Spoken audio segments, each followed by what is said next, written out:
it's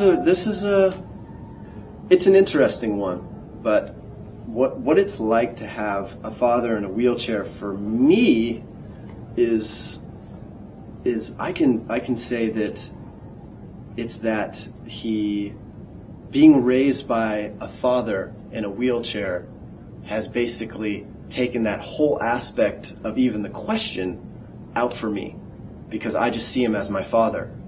I was raised in a situation where the wheelchair, the iron lung, the 5 hours to get up in the morning, that was just our everyday life. That was our routine. Kind of like any other father raising his child, teaching him to swing a bat, or how every father got up in the morning. The wheelchair was just something that was normal for me. It was something that I could ride on.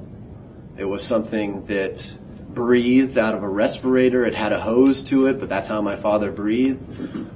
I'm trying to say that it was normal. And that's because I had it on an everyday level. And the extremes of what people told me it was the only sort of distinction that I had, because as his son and as being raised on that every day, there wasn't anything different about it. It was just my dad.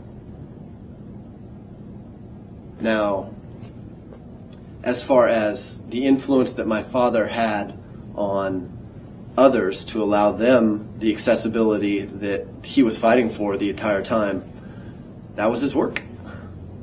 And as his son, I mean, I got to be a part of it. When he would give speeches, I would tell some stories, and they would usually involve my father and us traveling around, and a couple of access difficulties. If we couldn't find a curb cut, most people would just step up on a step. If we couldn't find a curb cut, sometimes that would take us an hour to find it. I couldn't lift a 700-pound chair. We needed a curb cut, or we needed some type of access, or we weren't getting to where we needed to go.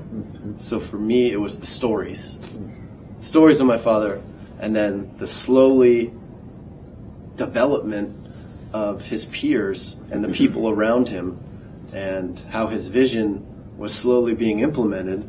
And before you know it, there was more and more people conveying to me what type of an influence he was having on the movement as a whole, as a leader. So it was pretty cool as a kid.